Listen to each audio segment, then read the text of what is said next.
Jonah chapter 4. Say 4. Come on, Jonah chapter 4 is where we land today. If you have your Jonah-approved Bibles, pull them out. It's kind of the paper and the leather. The entire book of Jonah pushes into this chapter. We've looked over Jonah 1, 2, and 3, and Jonah chapter 4 pushes,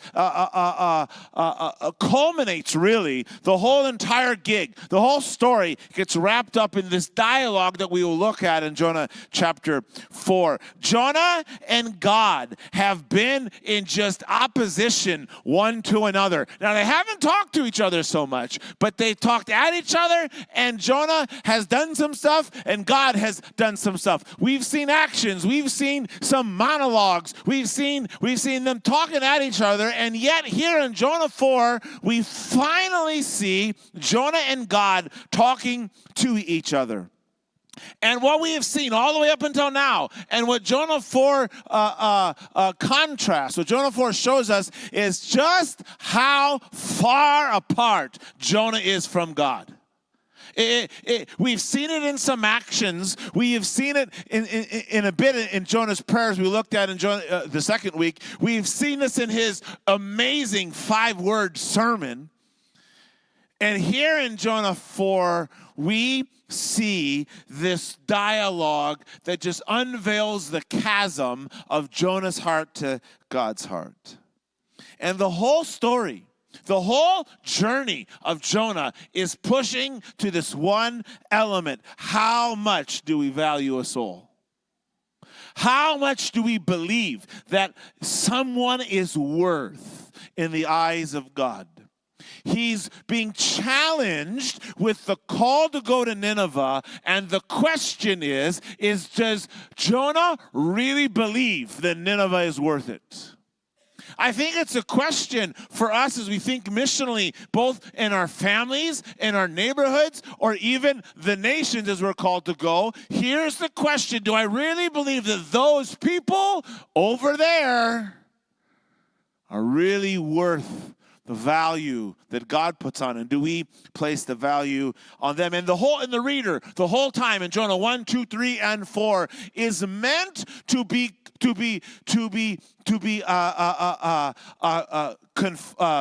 confronted with this idea: do I value people like Jonah, or do I value people like God?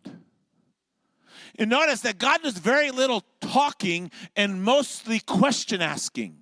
And in fact, in this dialogue with Jonah, all he really does is ask 3 questions, and every question is meant to push Jonah to the corner. It's meant for you and I to be pushed into a corner, to be confronted with where are we unwilling to leverage anything in our hands, in our bank accounts, in our effort, and our strength, and in our hearts towards finding the greatest value, the one who is lost. Because the issue to live a missional life, local or global, is always this: to whom and to what do we value our highest efforts? Now, I have a prime example of this. If you haven't noticed, I do have an affection for footwear.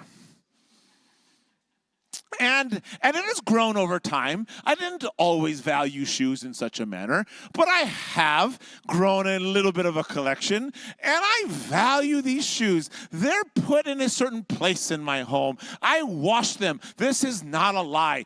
Every time I wear it, I wash them, each pair. I have a special kind of pink formula to get off of Amazon where I scrub them, and I wash them, and I keep them clean. And yet, at the same time, I have a growing 16-year-old who happens to have feet that are about the same size as mine.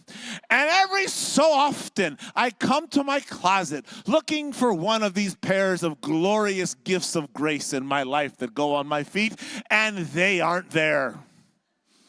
And I think to myself, self, did your shoes just grow some legs and walk away? No. One of my offspring, my DNA came in and laid hold of that which I find so valuable. But this is what I have found. When they get put back in their place, they're not washed.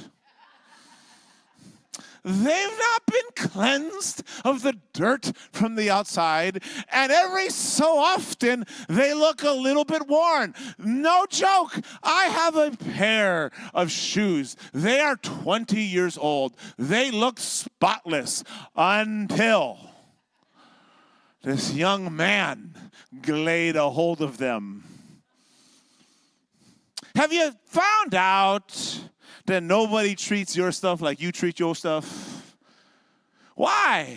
Because your stuff ain't their stuff. And they don't treat your stuff like their stuff.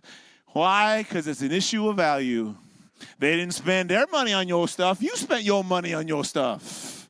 And if it gets ruined, it ain't their stuff. They move on to another thing of your stuff. You see, you always value your things more than other people value your things. Let somebody borrow your car and see how that looks when it comes back to you.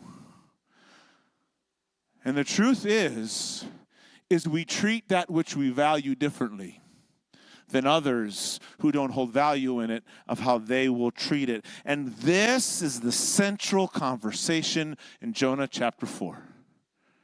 Will we value Nineveh the way God values Nineveh? Will we value the people, and in Jonah's case, even the people who hurt you, will we still value them as image bearers of God, even if they have done something to us, even if they are living in an uncomfortable place, even if they are some space in some kind of other than area, do we still see them as those who deserve, who need, who are called to know the glorious gospel of Jesus? Do we value things? Do we value our comfort? Do we value our time more than knowing that others would encounter him? Like Jonah, do we value our reception of God's great mercy more than wanting others who don't know him to have it? Like Jonah, do we value our ability to harbor grudges, to harbor unforgiveness, to harbor angst towards others rather than give mercy towards others? And I sense for us as we come to the fourth of these 5 weeks of Jonah, just prior to our prayer summit next week, I sense the Spirit of God recalibrating some value things in our life. If we're going to be a missional church that shifts a city and a region, and yea, even the nations, we have got to place value on people the way God does. Turn to somebody and say, I am valuable. Spouses, you better say that the right way. If you have not been with us quite yet, don't worry, the train has not fully left the station. We're in week 4 of Jonah. Let me give us a quick recap. You can jump right in. Jonah chapter 1, Jonah gets a call to go to Nineveh, and he runs the other direction. Jonah chapter 2, he prays out to God in the belly of a big old fish in his full-out rebellion and his full-out hatred of others and his full-out distress that he himself caused by his refusal to be missional and go. Yet we learned that in that place, even in that place, God hears us and our prayers can be effective. Jonah chapter 3, Jonah finally, after the fish vomits him out, he goes to he goes to Nineveh, and there is a level of authority both in prayer and word. Even the very worst sermon ever preached on the planet still has a level of effect. Why? Not because Jonah said it from a distance, but because Jonah on site in the city itself spoke it. Listen to me, family. We have got to leave where we are and get into the Ninevehs, into the cities. You can't email them. You can't post it at them. You can't send it to them. You got to be there present amongst them in order to see the gospel transform into these cities. And lastly, Jonah chapter 4. He has now announced to all of Nineveh, they're going to die. And he goes up on a hill and he waits to see what Yahweh's going to do. And it's while he's sitting there in Jonah chapter 4 that he and God have a little chat. And I want to pull out just a couple value things that we see in Jonah chapter 4 that teach us some lessons about God's boundless love and our call to go to the mission. So if you're in Jonah chapter 4, say I'm there. We're actually going to start in Jonah chapter 3, verse 10, and then work our way into 4. So what has happened, right? Nineveh has repented, and verse 10, God saw what they did. What did Nineveh do? They called on God that he would relent, and God sees this, and God sees how they turned, they repented from their evil way. We'll come back to that word. And God relented. He changed the direction of the disaster. We'll come back to that word that he said he would do, and he did not do it. We talked about this last week. Jeremiah quotes this very same sentiment the writer of Jonah does, that God says, no matter what calamity I have planned for a nation, if they would call out to me in mercy, I will save them. And we see even the most evil individual who can hear the word of God call out to them because somebody went to this individual and said to them, the gospel can come save you. Even them, if they call out, God would save them. And we get to verse 1.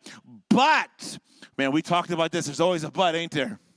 But what's the it? That God would relent from his destruction. But it displeased Jonah exceedingly, and he was angry. The first lesson that we learn in Jonah chapter 4 about being missional, if you're taking notes, write this down, is this: we too often place too high of a value on us. Yeah, that's right. We place a too high of a value on us. It's me, myself, and I. And Jonah has bought into the dangerous gospel that he and only he is deserving of all of the mercy of God, and ain't nobody else should get it. He's bought into the lie that he's the special one, that his people are the special ones, and ain't nobody else is inside of his group. Listen, everything in this entire book, all of our lessons are hinging, all of Jonah's actions are hinging on this truth, that he believes that he's the one. And Jonah's self-importance, Jonah's sense of I'm the special ones, have blinded him from the gospel and God himself. Family, we ain't going anywhere to any nation, to any places, neighbor or foreign land, if we think we the special ones and everybody else is just under us. Jonah's identity statement in Jonah chapter 1, his prayer in chapter 2, his overtly in his sermon in chapter 3, all convey a message that he thinks he's special and he alone is the ones that God should give mercy to. This sense of principle that he is the high and mighty one is the real cavern between him and others and him and God. I wonder, where have we maybe thought that we are just a little more special than others and wonder why aren't we walking out a missional life? Look at our text for a minute.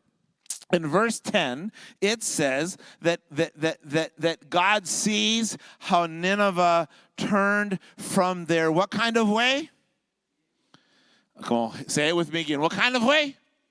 Evil way. That word means to be morally bankrupt or awful or bad.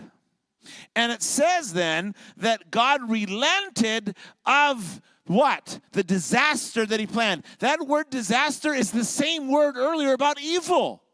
Where evil is the moral badness, this word disaster means the consequence of you being really, really bad. And then it says, verse 1, that it displeased Jonah. That word displeased is also the same Hebrew word, but this has an idea of being upset about evil.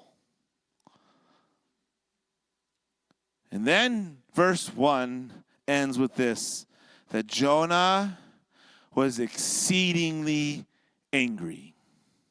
This word angry means boiling hot. It's the same word used in verse 9 of chapter 3, where it says God relented or turned away from his anger. So I want you to catch everything I just unpacked. There's moral badness in Nineveh, evil. And there's a consequence coming to them. The wages of sin is death, right? The evil in the land will be paid right. It will not be allowed to remain. And God turns away from allowing that group to experience their evil, and he's no longer angry, but he's compassionate towards them. And at the same time this is happening, Jonah's heart is filled with the same kind of evil that was in Nineveh, and as God turns away from anger towards them, Jonah turns towards anger towards them. He is fundamentally, emotionally, spiritually, and valuing people opposite of God. God has turned towards them. He's turned away from them. God has turned away from his anger. Jonah has turned towards his anger. And in every capacity, Jonah is opposite. And in fact, the way this text can actually read, it can read like this, that Jonah has called what God did evil.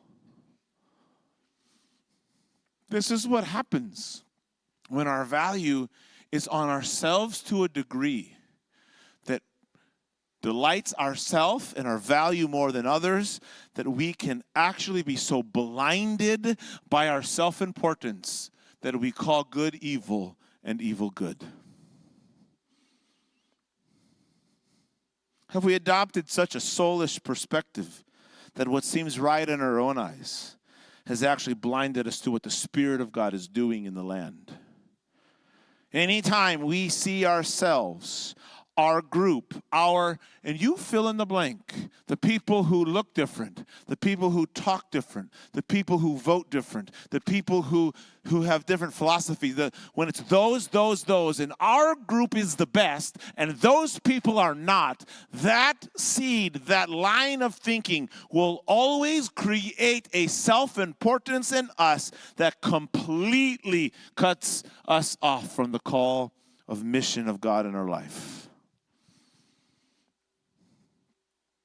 It reminds me of Isaiah's great prophecy, woe to those who call evil good and good evil, who put darkness for light and light for darkness, bitter for sweet and sweet for bitter. Woe to those who are wise in their own eyes and shrewd in their own sight. There is a cultural war in our land. The ethics of the world and the ethics of heaven. The way the world thinks and operates and the way heaven does. But I fear there's a greater war, and it's not in the land. It's in the heart of God's people. It's in the heart of the American church even, where we view ourselves greater, more important, more apt to receive the mercy of God than those who we would like to push aside. It could be in another nation, or it could be up the street. And I wonder, where have we just viewed ourselves as more important to receive mercy than someone else? Because that was Jonah's issue. He just believed he was in a better position for mercy than someone else. So he's not going to Nineveh because he doesn't want them to get what he has received. We see this in the next verse in a moment. And that's always the correlation. When we value ourselves too high, we will then always, if you're taking notes, write this down, we will then always value somebody else too low. You see, our willingness to go on mission, short-term, long-term, local, or global, always hinges on the value that we place on both ourselves and others. You see, it wasn't just the God moment that he missed, that he was too shrewd, that he could not discern in his own eye, as that Isaiah text said. It was the people themselves. We cannot see God without seeing others. And how we see others is the way we see God. I'm going to say that again. We cannot view God void of how we view others. And if you want to know how you view God, ask yourself, how do you view others? What does the Apostle John say? This is love. You cannot love God and hate someone else. The love of God, the light of God, John would say, is not in you. When we think we've got a special group because of whatever demographic you're applying to, whatever characteristic you want to say, the love of God is not present. Oh, it's quiet in here. We okay? Our value for others is determined by how we see ourselves, and all of it conveys to our sense of how we see God. Look at our text, verse 2 through 4. And he prayed. Same word earlier, but Jonah here, he ain't just praying, he yelling. By the way, a yelling prayer is an okay kind of prayer. Can I say this to you? God can handle your anger. He ain't gonna fall off because you're angry. He may respond in a way you weren't expecting, but pray it out one way or another. And Jonah prays to the Lord. Oh, Lord, is this not what I said was going to happen when I was in my own country? That's why I fled from Tarshish. Now, up until now, he has said he's running away, but he hasn't said why. Jonah gets real honest with God. And he says, I knew you were gracious. I knew you were merciful. I knew you were slow to anger, abounding in love, relenting from disaster. We saw that in verse 1. Therefore, because of all of that, and because you gave all of this mercy and grace to other folks who I don't think that they should get it, please take my life from me, for it's better for me to die than to live. And the Lord, Yahweh, says to him, do you do well to be angry? And really the way the question gets translated is, do you really have a right to be this angry that other people now know me because you didn't want them to? You see, Jonah was scandalized by the inclusiveness of God's mercy. Only he and his people, according to him, should get it. Jonah's ethnocentric, navel-gazing, unforgiveness, and personal vendetta prevented him from being in partnership with God's mission.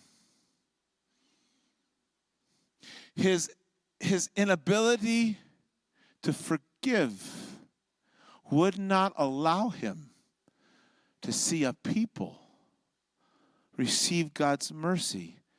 If you're taking notes, write this down. Unforgiveness is the deepest hindrance to the mission of God. It's true of Jonah. It was true of the Pharisees. It was Jesus. And it's true of us. This issue of unforgiveness is the slow decay of our soul that blocks us going on mission. We cannot align, nor can we see God's mission while harboring unforgiveness in us towards Nineveh. As the writer of Hebrews would say, it is a seed that never stops producing fruit that defiles the work of grace in us, Hebrews 12.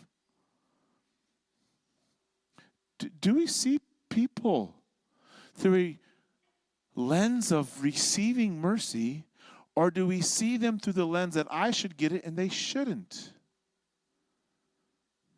And I want to be honest with Jonah. I get it. We've talked about this. Assyria and Nineveh they were horrid. I mean, imagine seeing your family skinned alive, burning on stakes, impaled in the cities you come walking in, where you can smell them being burned and slaughtered. And I get why Jonah's a bit angry. I get why he wouldn't want them. I can understand that sentiment. And yet, even unto that degree, God is pushing this sentiment. Jonah, where is your unforgiveness? And on multiple occasions in the text, more to come, we see Jonah receiving this immense amount of mercy. And every time Jonah says, they shouldn't get what I am freely receiving. If we're going to be a people that go to the nations, that go across the street, how are we going to love them if we only think we are the ones deserving of love? As if their evil is less worse than my evil. The boundless love of God means this: it goes to everybody. For God so loved the world. Not just the people group that we think deserved it. And I wonder if some of us have had and heard the call to go. We just are letting a place of unforgiveness towards a people group keep us from going. I wonder, what's the narrative in our head and heart that we allow to play? Do we see people through a divine destiny lens?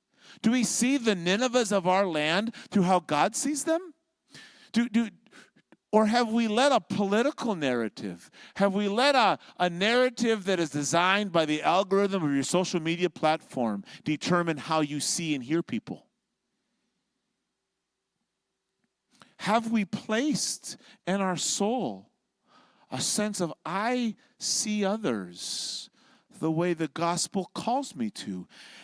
And when I let the world determine that narrative, that they're not worthy, they shouldn't get, or at least I'm just a little bit more deserving, my feet will not go to them. It's not by accident God calls Jonah to go to the ones who he's not forgiven.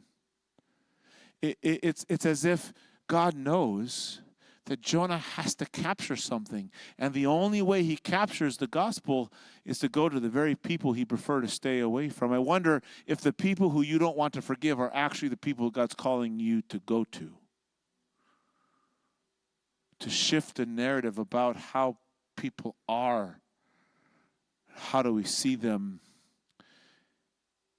How do we value people? Do we value our own right to hold bitterness more than the God image in them?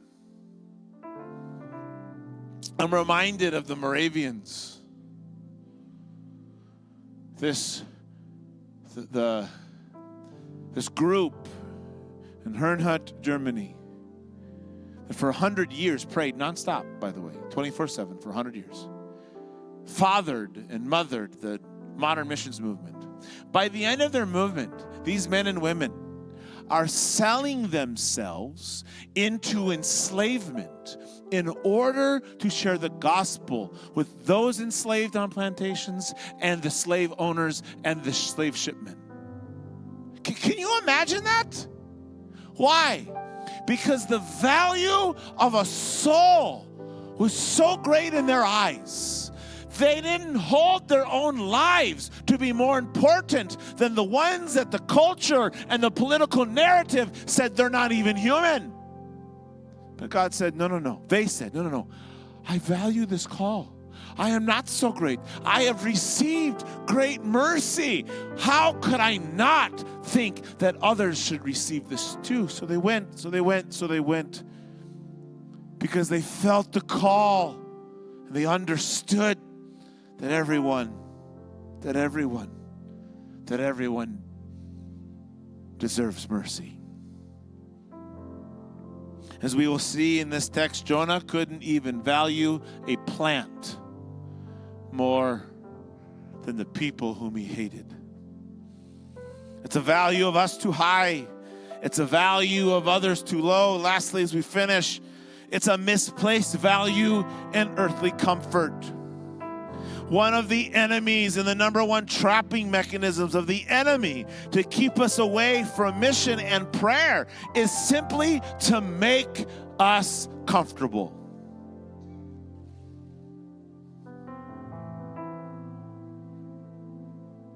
when we see ourselves so great, when we see others so little, everything that pertains to our life will be more important than them. Your job, your money, your career, your family life, your whatever. It all gets positioned towards them. Look at our text in the remaining 5 verses. Jonah goes out to the city. He sits to the east of the city, which actually is a sign of judgment and sin. He makes a tent for himself. He sits under the tent so that he would see what would God really do. Now God, look at this, appoints a plant. Same word as the fish and the ship and the storm. And it comes over Jonah and provides shade for him. And it gets really hot, and he's so exceedingly glad that he has some shade and comfort. And then, in the night hour, God causes a set of worms to come. They eat up. He appoints, same thing. And the plant goes away. And all of a sudden, Jonah's exceedingly angry all over again. And he says to God, because he lost some of his comfort, take my life from me. I should die. This is now no longer about Nineveh being saved. This is now, you have disrupted my comfort. It would be better for me if I would die than be discomforted. God says to Jonah, you are more concerned about this plant that you didn't do anything for than about these people who I've just saved. Jonah, is it well with you? Do you have the right to be more angry about the plant than people?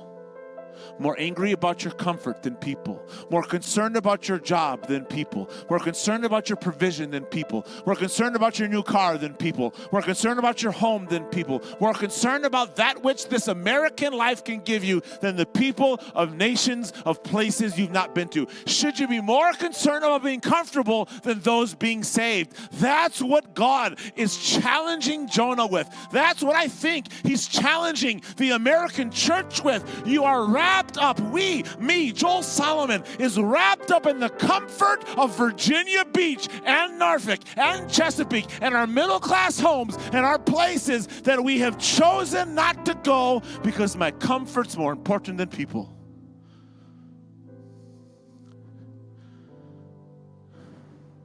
This is what our church needs to be recalibrated with. What we see in this text, the ship, the whale, the storm, the plant, the worm, even the heat, is all appointed by God. It means divinely ordained unto one purpose, mission. Unto one specific thing, all of it. Think about it. The storm, the distress, the fish to save, the plant, the scorching wind, the worms, all of these divine orchestrations, this divine chessboard was all there to get one man's heart to catch the value of others and go tell them about mercy. What if we saw every ounce of comfort in our life divinely appointed for mission? What if you saw that extra signing bonus you got at your job for mission? What if you saw that education you had for mission?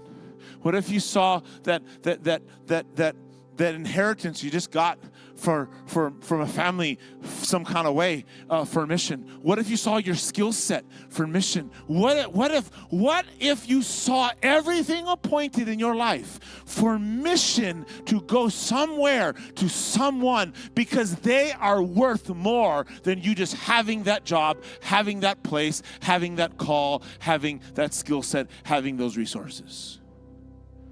What if we leveraged everything to go, to send, or to support those who do go? And so often, I think we just miss what heaven is really after. That which is in my hand is really only given to me for others because they're more valuable than my shoe collection. What if we saw everything that way? Freely given, freely received. We end with this phrase that Jonah uses in multiple times in this text. Take my life from me. Now, we've talked about this. Jesus was compared with Jonah, right? About a second coming and his return, right? What's the sign going to be? Oh, it's Jonah. Jonah's the sign. But it's here that Jesus is actually contrasted.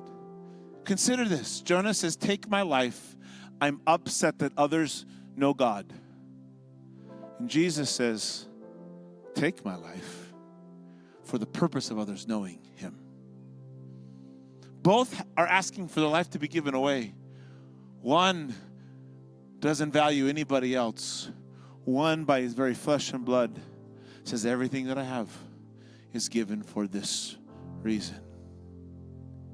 And that's what ultimately the New Testament believer, I think, is being pushed into.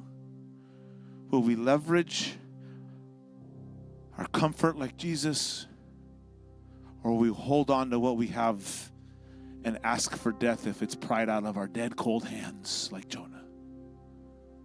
I wonder, where does the Lord need to push the value of others, what he's given you, into the place of mission for his gospel to go to the nations? Is it well with you? God asks.